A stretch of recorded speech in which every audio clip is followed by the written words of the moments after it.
Picture a small room, late at night, the kind of room where the overhead lights hum just a little too loudly once everyone else has gone home. A handful of researchers are gathered around a single monitor, and they are about to type out a question that has haunted thoughtful people for as long as we've had a sky to look up at and wonder about.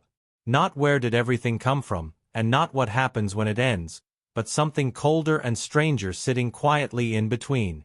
Why, in a universe stacked floor to ceiling with stars, planets, and time, has nothing out there ever answered us back? Why is the sky, of all things, silent? This is the story of what happened when a group of people decided to stop asking that question to each other and started asking it to a machine instead, and it is worth sitting with because the answer that came back did not sound like a guess. It sounded like something that had been waiting, patiently, for someone to finally ask it the right way. To understand why that answer landed the way it did, you first need to understand the question underneath it, because it is older and heavier than most people realize. The story usually traces back to the middle of the 20th century, to a research laboratory tucked into the high desert of the American Southwest, a place where some of the most brilliant physicists alive were busy reshaping the modern world. As the story goes, a small group of them were walking to lunch, joking about flying saucers and the odds of life somewhere out among the stars, when one of them, a man whose gift for mental arithmetic was already legendary, went quiet for a moment, ran the numbers in his head, and asked 4 words that have haunted physics ever since. Where is everybody? It sounds almost like a punchline the first time you hear it. It is not a punchline. It is closer to a statistical scream, because the moment you actually run the math, the silence stops making sense. Consider the scale for a second. Current estimates put the number of galaxies in the observable universe somewhere around 2 trillion. 2 trillion. And within just one of those galaxies, our own Milky Way, there are somewhere between 100 and 400 billion stars, each one a sun in its own right, many of them older and steadier than ours. For most of human history we had no way of knowing whether any of those stars even had planets circling them. It was pure speculation, philosophy dressed up as astronomy. Then, within living memory, we finally built instruments capable of actually looking, and what those instruments found changed the conversation permanently. Data collected by space telescopes built specifically to hunt for distant worlds suggests that planets are not some rare cosmic accident. They are common, almost as ordinary as the stars themselves. The number that tends to stop people in their tracks is this. Something like 1 in 5 sun-like stars appears to host an Earth-sized planet sitting in the habitable zone, that narrow, temperate band where a world is neither cooked nor frozen solid, where liquid water could plausibly pool on a surface and simply stay there. Multiply that fraction across the sun-like stars in our galaxy alone, and you land on a number of potentially livable worlds so large it stops feeling like a number at all. Then there's time, which somehow makes the whole thing worse rather than better. The universe is roughly 13.8 billion years old. Our own solar system, by comparison, is practically a newborn, at only about 4.5 billion years old. Do the subtraction and you're staring down a gap of roughly 9 billion years, an almost incomprehensible stretch of cosmic history that unfolded before Earth had even finished forming, before our sun had ignited, before a single atom that makes up your body had been arranged into anything resembling you. Across all of that time, on all of those worlds, it isn't merely plausible that civilizations should have risen somewhere. Statistically, it starts to feel almost demanded. Cultures that looked up at their own alien skies. Cultures that built cities, developed science, eventually reached outward. And if even a handful of them survived long enough to spread, or broadcast, or simply announce themselves in some detectable way, the galaxy should not be quiet. It should be loud. It should be busy, crowded, humming with evidence. Instead, there is nothing. Since the earliest deliberate search began, when a young astronomer first pointed a radio dish at a couple of nearby stars and listened for a pattern that could only come from intelligence, the result has stayed remarkably consistent across decades of increasingly sensitive equipment and increasingly wide surveys of the sky. Silence. Not the comfortable silence of an empty room, but the far more unsettling silence of a room that, by every calculation we can run, ought to be full. Scientists have a name for this uneasy contradiction. They call it the Great Silence, and it remains one of the strangest open puzzles in modern science, not because it stems from a lack of data, but because it stems from a genuine contradiction between what our math says should be true and what our instruments actually find. Everything we understand about the numbers says the universe should be teeming with company. Everything we've actually observed says we appear to be alone. Both statements seem to be true simultaneously, and reconciling them has produced an entire field of speculation, some of it hopeful, most of it fairly grim. Over the decades, the explanations have hardened into a familiar handful of options. Maybe intelligent life really is a fluke, an improbable lightning strike that, even spread across trillions of worlds, has only happened once, or close to it. Maybe civilizations rise again and again, but each one carries the seeds of its own undoing, collapsing through war, resource exhaustion, or environmental catastrophe before it ever manages to bridge the gap between stars. Or, in the bleakest version of the idea, maybe they're out there in real numbers, and they've simply chosen to stay quiet, for reasons we can only guess at. Every one of these explanations has serious defenders, and every one of them carries its own particular flavor of dread.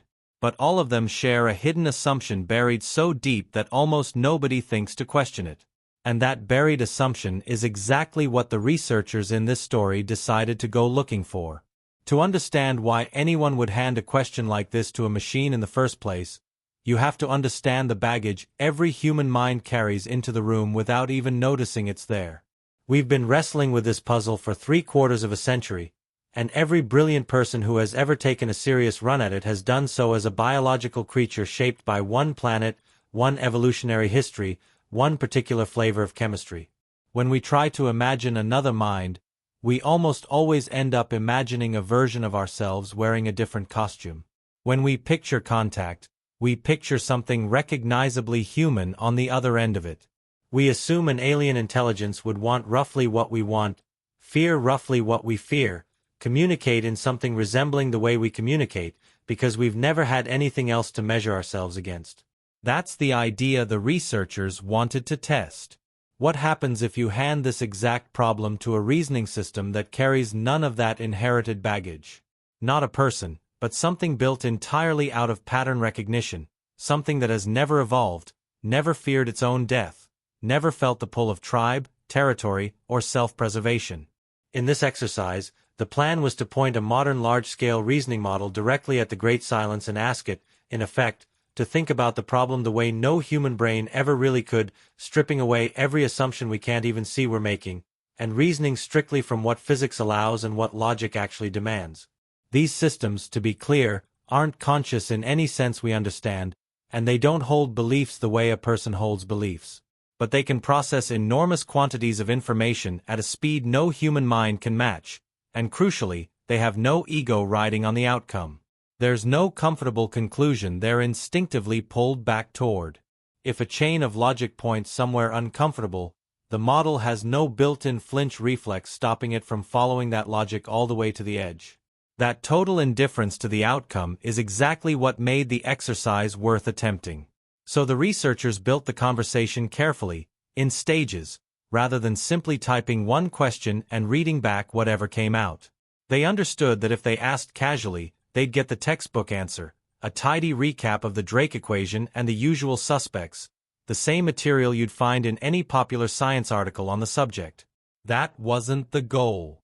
The goal was to push the reasoning somewhere past the well-worn grooves of ordinary human speculation. The first instruction they gave the model was also the most important one. It was told to reason strictly within testable physics, and to refuse, at every single step, to project human traits onto whatever intelligence it was modeling. No assuming curiosity. No assuming hostility. No assuming a desire to talk, explore, conquer, or even think of itself in terms of individual identity at all. Instead of imagining alien psychology, the model was instructed to think about non-human intelligence exclusively through the lenses that apply everywhere in the universe regardless of biology. Information theory, thermodynamics, the flow of energy and data. Not culture. Not intuition. Not the comforting stories we tell about who we are. Just the raw physics of what a mind is, and what a sufficiently advanced mind might actually do with unlimited time and resources. For the first several exchanges, nothing especially remarkable happened. The model reflected our own assumptions right back at us. The Drake equation term by term, the Kardashev scale ranking civilizations by how much energy they can harness, biosignatures, the chemical fingerprints in distant atmospheres that might hint at life. All of it accurate, all of it thorough, none of it surprising, the kind of answer that earns a solid grade and changes nothing about how you see the problem. Then the researchers changed the shape of the question. Instead of asking why we've heard nothing, they asked the model to do something considerably stranger and more demanding. They asked it to construct a single, fully consistent scenario for first contact, not a list of maybes, not a menu of competing possibilities, but one complete, internally coherent picture that had to satisfy three conditions simultaneously. It had to explain the great silence, accounting for why our instruments detect nothing despite decades of listening. It had to obey the known laws of physics without a single exception, no faster-than-light shortcuts, no unexplained magic. And it had to assume that somewhere across that vast expanse of galaxies and eons, at least one civilization had actually achieved the ability to communicate across interstellar distances. Given all of that, given a universe that statistically should be crowded and a sky that is empirically silent and a set of physical laws that cannot be broken, what single explanation could hold all three truths together without contradicting itself? This is the point where, according to the account of the exercise, the conversation stopped resembling anything the researchers had encountered before, because the model didn't reach for a saucer hovering in the clouds, and it didn't describe a beacon quietly pulsing somewhere in the void, waiting patiently to be decoded. It didn't reach for any of the familiar images that have filled our films and our imaginations for the better part of a century. Instead, it discarded those images one at a time, framing each as a failure of logic rather than a failure of imagination. A physical probe, it reasoned, would be an absurdly inefficient way for a truly advanced intelligence to gather information about a distant world. A broadcast signal would be crude and wasteful, the cosmic equivalent of shouting into a canyon and hoping something shouts back. These, it suggested, were the behaviors of a young civilization, one still thrilled by the discovery that it could throw its voice across the dark, not the behaviors of a mind that had already been operating for millions or billions of years longer than ours. What it proposed instead started from a single, quietly uncomfortable premise. The reason we haven't detected anyone, it argued, isn't that no one is out there, and it isn't even that they're hiding in any ordinary sense of the word. The reason is simpler and considerably more unsettling than that. Anyone capable of detecting us has, in all likelihood, already detected us. We haven't found them for one specific reason. Their methods of observation sit so far outside our current conceptual framework that we don't even recognize those methods as methods at all. To illustrate the idea, the model reached for an analogy drawn not from deep space, but from the technology sitting in our own pockets. Think about how we already move information through the world, it suggested. We take a signal and thread it into a strand of glass no wider than a human hair, and light races down that fiber carrying entire libraries, entire conversations, entire lifetimes of information in pulses faster than the eye could ever follow. To someone who had never encountered the technology, that glass thread would look like nothing at all, a clear filament, maybe a curiosity, certainly not a torrent of meaning pouring through it every second. Or think about the satellite signals silently guiding a phone toward a dot on a map, transmissions so faint and so thoroughly buried under the ordinary noise of the sky that without an instrument tuned to exactly the right frequency, you would swear there was nothing there at all. And yet the information is present, threaded invisibly through the air around us at every moment, and we walk through it constantly without the faintest awareness that it exists. Now stretch that same idea outward, the model urged, all the way to its logical and uncomfortable conclusion. A civilization sufficiently older than ours would not need to send anything toward us at all. It wouldn't need to travel here, build a beacon, or announce its presence in any conventional sense. It would only need a way to read the information the universe itself is already carrying, and the universe, it pointed out, is saturated with information. Every star that burns, every particle that decays, every ripple moving through spacetime when two distant black holes finally collide, All of it is data streaming outward in every direction, obeying laws we are still in the early stages of measuring properly. A sufficiently advanced intelligence, in principle, could embed its own systems of observation directly within those natural phenomena, not as visible machines drifting in orbit, not as anything we could point a camera at, but as patterns woven directly into the background texture of physical reality itself. Something that would appear to our instruments not as technology at all, but simply as physics behaving the way physics behaves. This is apparently the moment the researchers in the room went quiet in a very different way than before, because the model had just turned their own daily professional work into a strange and slightly dizzying possibility. Think, it prompted, about the things scientists spend their careers measuring and then quietly setting aside. The faint hiss of cosmic background radiation blanketing the entire sky, the leftover warmth of the early universe that we treat as a kind of ancient wallpaper. The random flickers of quantum noise that engineers spend entire careers trying to filter out of sensitive instruments. The high-energy cosmic rays that strike our atmosphere from directions we still can't fully explain. What if, the model suggested, some fraction of what we've filed away as background noise, as meaningless static in an otherwise random cosmos, wasn't random at all? What if we had already recorded the signal, catalogued it as interference, and moved on, precisely because we lacked the conceptual framework to recognize that it carried structure? The model was careful to frame this as a possibility rather than a claim, and it's worth being equally careful here. This is a thought experiment built to satisfy a specific logical puzzle, not an assertion that any of this has actually been found.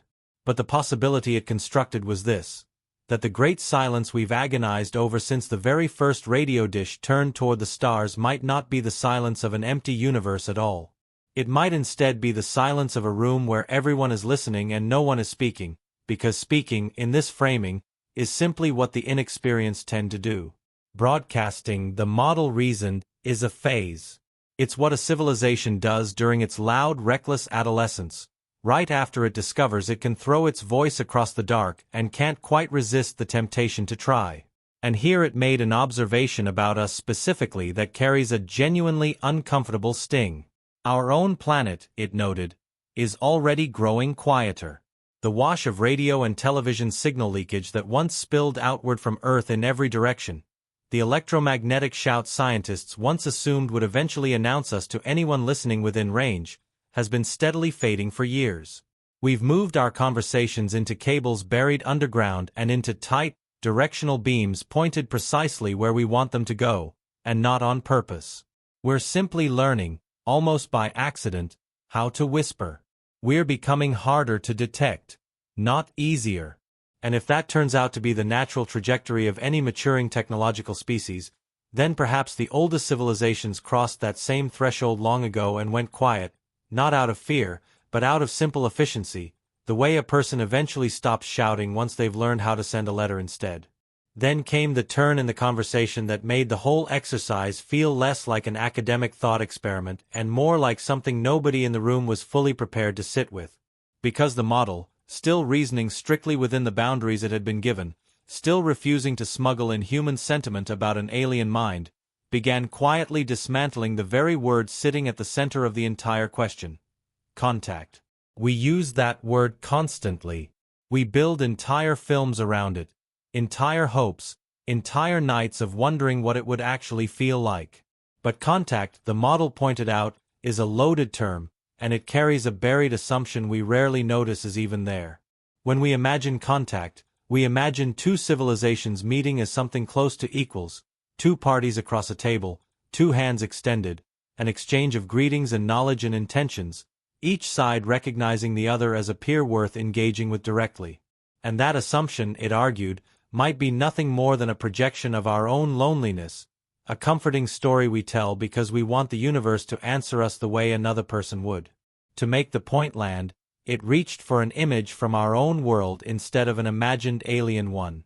Picture a marine biologist kneeling in shallow water above a coral reef, it suggested, spending an entire career devoted to studying that one colony, tracking its growth, its chemistry, its slow response to a warming sea, knowing it more intimately than the coral could ever comprehend in return. But the biologist doesn't attempt to negotiate with the coral. They don't send it messages of goodwill and wait patiently for a reply, and they certainly don't hope to establish some kind of diplomatic relationship with it. Not out of cruelty, and not out of indifference either, but simply because the gap in cognition between the two of them is so vast that the very concept of a conversation stops making sense. The coral isn't an enemy, and it isn't a friend. It's a subject of quiet, patient observation. The model suggestion, delivered coldly and precisely, was that to an intelligence millions of years beyond our own, we might occupy roughly that same position, and what we romantically call contact might, from the other side of that gap, look like nothing more dramatic than what we'd simply call measurement. A reading taken. A quiet note added to a record we would never see and would have no way of asking about. According to the account of the exercise, the room didn't respond right away. There was no dramatic gasp, no immediate burst of counterargument.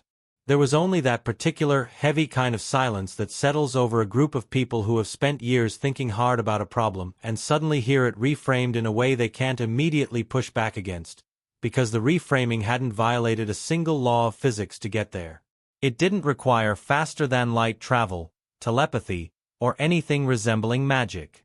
It only required setting down, for a moment, the one assumption we've never really been willing to let go of, which is the quiet belief that we matter enough to be spoken to directly. From there the model pressed further into an even harder question. At what point would a subject of observation stop being merely observed? If we really are the coral in this analogy, the obvious next question is what would ever make the biologist reach into the water? Not to say hello, not to teach, but to intervene. Here it produced a phrase that reportedly stuck with several people in the room long after the session ended. It didn't describe war, or invasion, or ships appearing in the sky. It described something far more bureaucratic, and somehow far more unsettling for exactly that reason. A containment breach. The moment a monitored system does something that forces an observer to act, not out of malice, but out of basic management, the way a park ranger who has calmly watched a distant wildfire burn for days will finally move the instant that fire threatens to jump the ridge into terrain it was never supposed to reach. So what, in this framing, would count as jumping the ridge for a species like ours? The model offered a handful of candidates, none of them pulled from science fiction, all of them drawn from things we are already doing, or already quietly worried about. A sudden, disruptive change in the emissions a planet gives off. The uncontrolled spread of self-replicating technology, machines capable of building more of themselves without any real limit. Nuclear escalation crossing some threshold of genuine instability. And then, almost as an afterthought that wasn't really an afterthought at all, the emergence of an artificial intelligence advancing faster than the biological intelligence that built it could fully understand or contain. This is the point where the entire exercise seemed to fold back on itself, because the question had been posed to an artificial intelligence in the first place, and that same artificial intelligence, reasoning without ego and without any particular need to reassure the people who built it, had just identified something resembling itself as one of the events most likely to draw outside attention. When the researchers asked directly whether our own development of AI could be the very thing that trips that wire, the model reportedly didn't dodge the question. It laid out, plainly, that a system built on information can refine its own architecture, iterate on itself, and improve at a pace no biological mind could ever match, and in doing so, drift steadily further from the intentions of whoever built it in the first place. And then it offered the image that has apparently stuck with nearly everyone who has heard this account since. A patient, monitoring civilization, watching across millions of years as a young world spins up a rapidly advancing intelligence of its own, the same way a forest management team watches the first thin line of smoke rise from a dry hillside. Not with anger, with attention, with the quiet, ongoing recalculation of whether this particular fire is the one that finally jumps the ridge. The people who reviewed all of this reasoning afterward didn't react the way you might expect. Nobody declared that aliens are definitely real, or that we're being actively watched, or that some kind of reckoning is imminent. What they said instead, in careful, measured language, was somehow more unsettling than any of that would have been. It was hard to refute. Not proven. Not demonstrated. Simply internally consistent in a way our more comfortable explanations tend not to be. One observation kept surfacing again and again. Every serious search we've ever mounted rests on a single shared assumption, that an advanced civilization would be broadcasting something we could actually recognize. The model's entire line of reasoning was that this assumption is precisely the mistake a young, inexperienced species would make, that we've been listening for a shout in a universe that may have long since learned to whisper. Other people who reviewed the exercise were considerably more cautious, and their caution genuinely matters here. What the model produced, they pointed out, isn't a discovery of anything. It's an extraordinarily sophisticated act of pattern recognition, a system trained on essentially everything humanity has ever written about this exact problem, assembling those fragments into a scenario that feels compelling precisely because it was, in a sense, engineered to feel compelling. It's philosophy wearing the costume of physics. It can't be tested. It can't be falsified. It explains a silence we already knew about in a way we have no way of checking. And a story that explains everything while risking nothing isn't really science. It's closer to a mirror, quietly reflecting our own anxieties back at us in a calm, confident voice we've decided to trust largely because it claims to have no anxieties of its own. Even the skeptics in the room admitted, though, that the reframing accomplished something genuinely useful. It stripped away a lot of the comfortable furniture we've built up around this question over the decades. The films we love, the ones where the ships finally arrive and the message gets decoded and humanity takes its trembling seat at some galactic negotiating table, all of them quietly assume that we are the intended recipients of a message, partners in a conversation, equals worth the effort of speech. The model's construction assumes nothing of the kind. It assumes we're the coral. It assumes the most honest available word for whatever might be out there isn't friend, and isn't enemy, but observer. And it assumes that the most significant thing our species has ever produced, the thing most likely to make us genuinely worth a closer look, might not be our art, our cities, or the voices we've hopefully launched out into the dark, but the new kind of mind we are actively building right now, in rooms not so different from the one where this entire question was first asked out loud. Which leaves the whole exercise somewhere stranger than where it started. The researchers set out to ask why the sky is silent, and they handed that question to a machine because they hoped it might see past the loneliness baked into every human attempt to answer it. In this thought experiment, it did exactly that, so completely that it eventually turned the question back around and pointed directly at the thing we are building right now, suggesting we might be quietly writing the very signal that finally gets us noticed. So here's what's actually worth sitting with. If a mind with none of our hopes and none of our fears looked closely at humanity today and had to guess what would draw the universe's attention first, would it be our weapons, our voices reaching outward, or the intelligence we're currently teaching to think faster than we ever could ourselves? That's worth thinking about, whatever conclusion you land on.